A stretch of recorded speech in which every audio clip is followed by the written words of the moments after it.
Y justamente vamos ahora mismo a conocer más detalles del anuncio generado a la víspera por parte del gobierno ecuatoriano respecto del aumento de los beneficiarios de bonos y de pensiones. La ministra de Inclusión Económica y Social, Berenice Cordero, visita la mesa de trabajo de a primera hora, fue quien justamente ayer hizo el anuncio respecto de este tema. Hasta diciembre, 140,000 personas se sumarán como beneficiarios de bonos y pensiones. Ministra, qué gusto, bienvenida, buenos días. ¿Cómo le va? Muchísimas gracias a ustedes, gracias también. Efectivamente, ayer se hizo ya el anuncio porque se inicia el cobro ya de estos nuevos bonos y pensiones. Hay tres elementos importantes. Por un lado, se incrementan, como ya se señaló, cerca de 140,000 personas al bono de desarrollo humano, es decir, vamos a llegar hasta finales de diciembre a 405,758. De otra parte, en términos de protección a los adultos mayores, que es, digamos, la orientación principal del señor presidente, vamos a fusionar la pensión de adultos mayores y a todos los adultos mayores pobres y pobres de extremos van a recibir $100 mensuales, como fue la pensión Mis Mejores Años. De esta manera vamos a cubrir a 267,000 adultos mayores en este tipo de pensión. Por fuera de los 400,000 que reciben el bono. Sí, aparte, adicional. Sí, este es un adicional. Entonces tendríamos, además se va a mantener un grupo de adultos mayores que siguen recibiendo $50 por sus condiciones de vulnerabilidad, de manera que estaríamos llegando a aproximadamente 370,000 adultos mayores, 410,000 en el bono de desarrollo humano, 370,000 adultos mayores, con este elemento tan significativo que tanto para pobres de extremos como para pobres la pensión del adulto mayor sube a $100. ¿Cómo se identifica, digamos, cómo se levantó la información para identificar a estos adultos mayores y beneficiarios de los bonos? ¿Cómo se los identificó? Gracias, Fabricio. Esa es una información muy importante. El mecanismo que tiene el país de identificación objetiva de la pobreza en la que viven los núcleos familiares o las personas y la vulnerabilidad se llama registro social. El registro social es un padrón en el que constan cerca de 8 millones de personas, que fue levantado la última vez en el 2013-2014. ¿Por el MIES? No, en ese entonces fue levantado efectivamente por el INEC y las universidades. Actualmente se ha creado una nueva unidad de registro social bajo la Secretaría General de la Administración Pública, justamente para asegurar que el registro social continúe, porque es la manera de lograr que estas pensiones y estos bonos lleguen efectivamente a las personas más vulnerables y más pobres. De una parte, entonces, tenemos los 410,000 del bono de desarrollo humano, esta fusión de la pensión para adultos mayores, pobres y no pobres, pobres y pobres de extremos, perdón, que llega a $100, y hay un segmento que se mantiene en 370,000 adultos mayores, que es importante. Y finalmente, otra prioridad que ha tenido el señor presidente para protección es la pensión, que ahora se va a llamar Toda una Vida. Son los nombres que tienen las transferencias para llegar de $50 a $100 a 60,000 personas como pensión por discapacidad. Y finalmente se aumenta el bono Joaquín Gallegos Lara, que es uno de los mejores que existen por su diseño, por su seguimiento, por su estructura de gestión. Vamos a llegar a fin de año a cerca de 39,000 personas. Esto es un crecimiento también importante, son $240 mensuales. Ahora, ministra, el hecho de que se incremente el número de beneficiarios, digamos, es bueno para ellos, para estos ciudadanos que van a recibir esos recursos, pero también digo, y me hace entender que eso significa que hay mayor número de gente que está incrementando la pobreza en el Ecuador, ¿o cuáles son las cifras que se manejan con respecto a eso? Quizás dos ideas. Estas personas ya tienen, digamos, están afectadas por la pobreza. Estas personas están dentro del registro social para que accedan al cobro de estas pensiones y bonos, que es efectivo ya desde el día de ayer. Estas personas tienen necesariamente que estar dentro del registro social. No existe otro mecanismo, porque tiene que haber una medida objetiva. Imagínense lo que fuera un instrumento manejado inadecuadamente, es decir, a dedo, yo decido darle, no, eso no puede ser. El registro social en otros países tiene otros nombres, el padrón social, el registro de beneficiarios, así se denominan. Este registro social entonces tiene las medidas objetivas, en la objetividad que se puede tener siempre es relativo, pero es lo que nos ayuda, ¿no?, o lo que define la situación de pobreza y vulnerabilidad. De manera que esto no refleja necesariamente el crecimiento de la pobreza. Lo que establece sí es de forma nominal con nombre y apellido quién está en una situación de pobreza y cuáles son los núcleos familiares en pobreza extrema. Ahora, la meta del país, usted sabe, es mantener la reducción de la pobreza. Me parece que es alrededor de la reducción de 3 puntos al final del periodo de gobierno. Actualmente está en el 8%. De todas maneras se ha mantenido 8.4 sin variaciones fundamentales, y la idea es que estos mecanismos ayuden efectivamente a la reducción de la pobreza. De las proyecciones que hemos hecho con el INEC, estos nuevos mecanismos de transferencias monetarias, sobre todo para adultos mayores, personas con discapacidad, y el bono de desarrollo humano, y también el bono Joaquín Gallegos Lara, lo que hacen es apuntar a una reducción del 1%. Ahora, es importante decirles que el país tiene al momento un porcentaje bastante, digamos, reducido, ha ido reduciendo, ha ido retrocediendo la inversión en transferencias monetarias. Recuerden que en el año 2013-14 habían cerca de 1.700.000 beneficiarios de estas transferencias y bonos, de las pensiones y bonos. Esto tuvo que... por las situaciones mismas de restricción fiscal, usted observa que al 2013-2014 se produjo ya una desvinculación progresiva de las personas que estaban dentro de estas transferencias monetarias, porque justamente hay que hacer, digamos, exclusiones e inclusiones, y el país tiene que recuperar un porcentaje de al menos el 1% del PIB en este tipo de transferencias, que es lo que se logra en otros países. Es decir, deberíamos llegar más o menos a los 1.100 millones de dólares, de acuerdo a lo que está el PIB actualmente, para tener, digamos, una capacidad de influir en lo que es, el descenso de la pobreza extrema. Ahora, y la cuando pobreza. se firmaron los acuerdos con los multilaterales, recuerdo que en su intervención el ministro de Finanzas en el Palacio de Gobierno, en el Salón de Banquetes, dijo que los proyectos sociales se iban a mantener, que no iba a ir en detrimento de los mismos. Pero ¿hay alguna especie de compromiso que asume el Estado ecuatoriano para reducir el número de beneficiarios a futuro de acuerdo a lo que se ha establecido en los acuerdos con los organismos multilaterales para la concesión de los créditos, ministra, o no? Gracias. Por una parte, decirle que actualmente tenemos una cobertura de 852.000 núcleos familiares y personas en los sistemas de bonos y pensiones, y vamos a pasar al final de diciembre, digamos, a 992.000. En algunos casos se van haciendo inclusiones progresivas, no es de una sola. Entonces, en este momento el presupuesto pasa de 700 millones a 840 millones de dólares. Dos ideas, tal vez decirle que respecto a, es una decisión del gobierno, el señor presidente de la República está consciente que tenemos que desarrollar todos los mecanismos dentro del propio plan de desarrollo, del plan Toda una Vida, para asegurar, digamos, que las familias más vulnerables, los pobres y pobres extremos, estén protegidos tanto desde la perspectiva de los ingresos como desde la perspectiva de la vulnerabilidad, y eso es lo que usted ve y que se refleja aquí. La prioridad son adultos mayores y personas con discapacidad, y 130.000, 140.000 hogares aproximadamente, que por distintas condiciones nunca recibieron un beneficio en el periodo inmediato posterior al 2013-14, 15, 16, etcétera.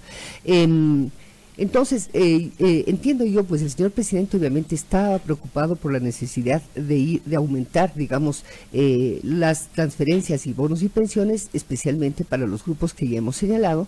Sí, al mismo tiempo es un acuerdo que se estableció también con los multilaterales de que el país haga un esfuerzo fiscal para, esto no son recursos de multilaterales, son recursos de gasto corriente, así es como está certificado el decreto ejecutivo, porque solo por decreto ejecutivo se pueden crear estos bonos y pensiones y hacer cambios en la naturaleza. Es decir, aquí se utilizan dineros que son producto de, por ejemplo, la recaudación tributaria. Es correcto, porque por Constitución no se pueden asignar recursos de deuda a pago de bonos y pensiones. Claro, la Constitución dice ingresos permanentes, gastos permanentes. Sí, es imposible. Este es un gasto permanente, termina siendo un gasto permanente. Este va a terminar siendo un gasto permanente porque, como le estaba diciendo, nosotros hicimos la proyección para el año 2019, 2020 y 2021, y estamos claros que a finales del 2021 tenemos que llegar por lo menos a 1.100.000, 1.200.000 personas, subir ahora progresivamente. A partir del anuncio que usted genera el día de ayer, ministra Berenice Cordero, sobre este tema,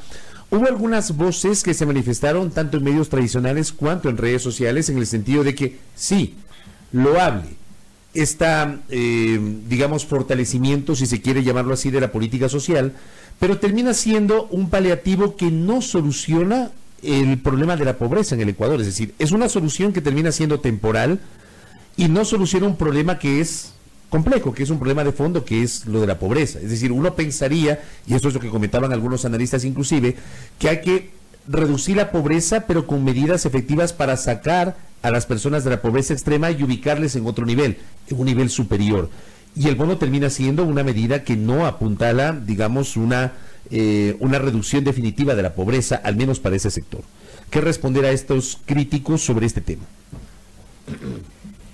A ver, algunas ideas. Por una parte, digamos, todos los países de la región tienen mecanismos de esta naturaleza, independientemente de los avances en el crecimiento, como también independientemente de las características, obviamente, políticas sociales universales, se combinan con este tipo de mecanismos porque estamos claros que estos daños estructurales que existen en nuestras sociedades efectivamente dejan por fuera a grupos importantes de población. Estamos hablando del adulto mayor, de la discapacidad. Las personas se quedan afuera por distintas condiciones, la propia vulnerabilidad les impide su propia condición. Entonces, de otra parte, yo creo que, como le digo, no son instrumentos generales. Por ejemplo, Chile, Brasil, México, Perú, todos los países tenemos de una u otra forma este tipo de mecanismos para trabajar la igualdad y para trabajar también las exclusiones. Son transferencias directas de dinero que van directamente al beneficiario y que el beneficiario, bueno, por una parte se trabaja la corresponsabilidad cuando se trata de niños y adolescentes, en el caso de las familias, pero el tercer elemento es que sí nos hemos acostumbrado también a sociedades con privilegios, muchos privilegios y y hemos tolerado de una u otra manera de muchas formas la exclusión. Es decir, no nos asombra ver a un adulto mayor que tenga como ingresos mensuales menos de $30, una situación de indigencia, que efectivamente con eso no pueden vivir, no pueden comer, no pueden mantenerse. Y los periodos, evidentemente, los problemas de discapacidad, de salud, de enfermedad se incrementan. Yo tengo la oportunidad permanentemente de estar en el territorio y de ver la situación de las personas con discapacidad, de los adultos mayores y las familias más pobres. Estamos hablando de problemas de hacinamiento, de falta de acceso incluso a los servicios básicos de agua. Y a estas personas no hay cómo quitarles el bono, por ejemplo. Es que mire, verá, yo he comparado las transferencias monetarias, lo suelo comparar con lo que es de que si hubiera algún tipo de medida que le quite directamente del bolsillo su dinero. Para muchas familias, siendo que sabemos que este tipo de transferencias constituyen del 20 al 30% del ingreso, especialmente para el bono de desarrollo humano, uno de los más estudiados en esta región, tiene más de ya 20 años este bono. Nació como el bono de la pobreza, recuerden, en el año 2000. En el año 99. Gobierno de Maguad. Entonces hay muchos bono de la pobreza se llamaba. Bono de la Bien pobreza. lo nota usted. Sí, así se llamaba. Y este bono, pues, se ha estudiado tanto que tiene tanto impacto en la reducción de la deserción escolar y en la mejora de la nutrición de los niños y reducción del trabajo infantil. Pero en algún momento también dio paso a distorsiones, ¿no? Porque había, digamos, un estudio que decía que el dinero que se entregaba por el bono se utilizaba para compra de cosméticos, tarjetas de celular y cosas por el estilo. Eventualmente algunas excepciones, ¿no? Claro. Pero se han hecho muchos estudios en qué gastan las personas.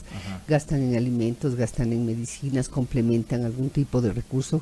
Mire, la familia más pobre no tiene la elasticidad que podemos tener otras familias para responder ante los vaivenes que pueden haber de los shocks, digamos, de la economía o problemas mismo dentro de la familia. Entonces, por eso es que están estos instrumentos justamente para proteger. Entonces, yo creo que en ese sentido el debate tiene que ser claro, cómo crear empleo, pero también cómo proteger. Tenemos que tener políticas sociales activas ahora para proteger. Ahora, el tema del empleo, claro, es un tema estructural, ¿no? Gravísimo. Fíjese, en adultos mayores se ve claramente el problema histórico del empleo. Usted tiene cerca de, 500,000 personas que gozan de la jubilación a través del IES. Estas pensiones no contributivas, estamos llegando a 370,000 adultos mayores. Hay 1.200.000 adultos mayores. Entonces, la posibilidad de un trabajo... O sea, llegamos a la tercera parte, a la cuarta parte. Sí, es un número ya interesante, porque si hay 1.200.000 y llegamos a 500,000 con las pensiones de jubilación... A 500,000, le entendí 300,000, 500,000. 500,000, pero con las pensiones no contributivas, que son estas que le estoy mencionando, estamos llegando a 370,000 adultos mayores y ya casi podemos pensar en universalizar la pensión de jubilación con estos dos mecanismos.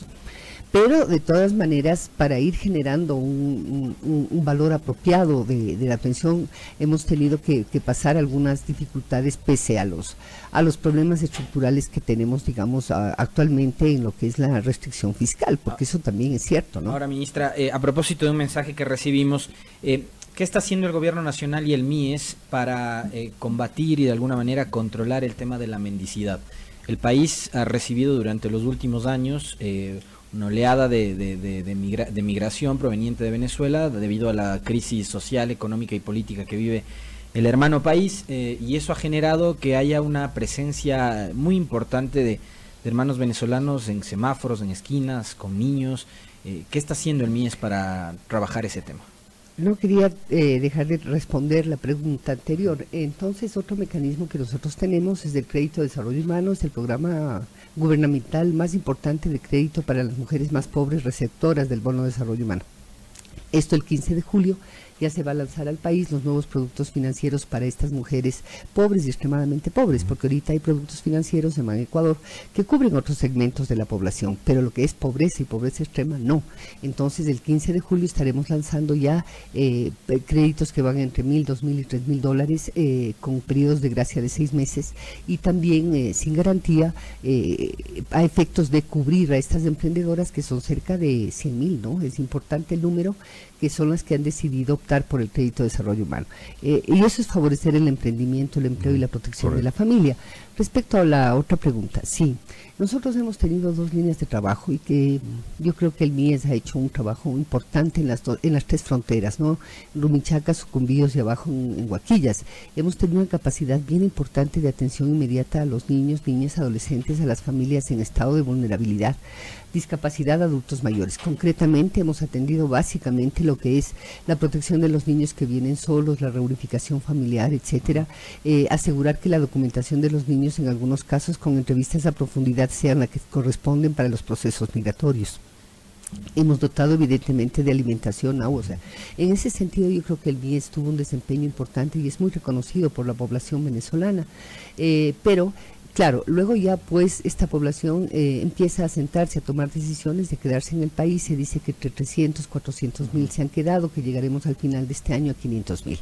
Hicimos un monitoreo de protección en 7 ciudades donde encontramos que están los hermanos venezolanos con sus hijos, con sus esposas, con sus familias. Y, por ejemplo, yo fui a Carcelén a este monitoreo de protección y ahí me encontré con algunos problemas. Uno, no están muy claros de cuál es su situación legal. Algunos visas, por ejemplo, UNASUR ya habían caducado, habían estado 3 meses en el país, no sabían cómo proceder, cómo legalizar su situación.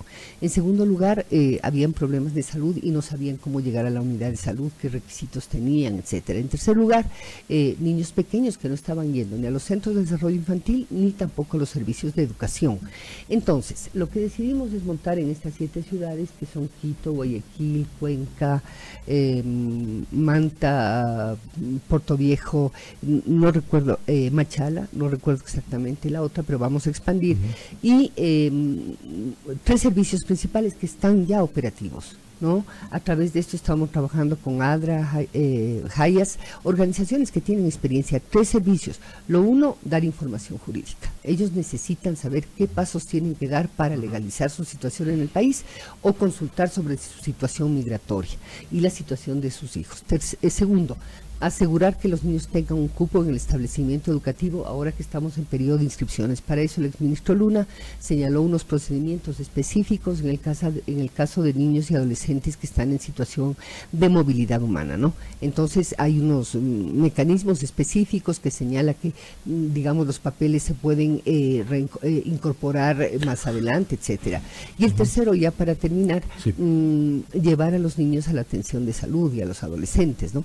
Entonces son esos 3 mecanismos que estamos usando para en estas 7 ciudades apoyar justamente a las familias que requieren orientación y servicios. Correcto. Ministra, se me terminó el tiempo en un minuto porque me escribió Cristian Paula de la Fundación Pacta y me pide que le pregunte la razón de la no aprobación de la política pública LGBTI. Esta omisión lleva desde 2017 y provoca que no existan mecanismos de atención a víctimas de violencia para este sector. No sé si tiene alguna respuesta a esta inquietud. En un minuto tenga la gentileza, ministra. Rapidísimo, yo creo que pueden haber posiciones personales de cada uno de los funcionarios de gobierno, de también asambleístas, etcétera. Yo creo que el país requiere consensos, yo creo que ese es un área que el país también tiene que comenzar a integrar.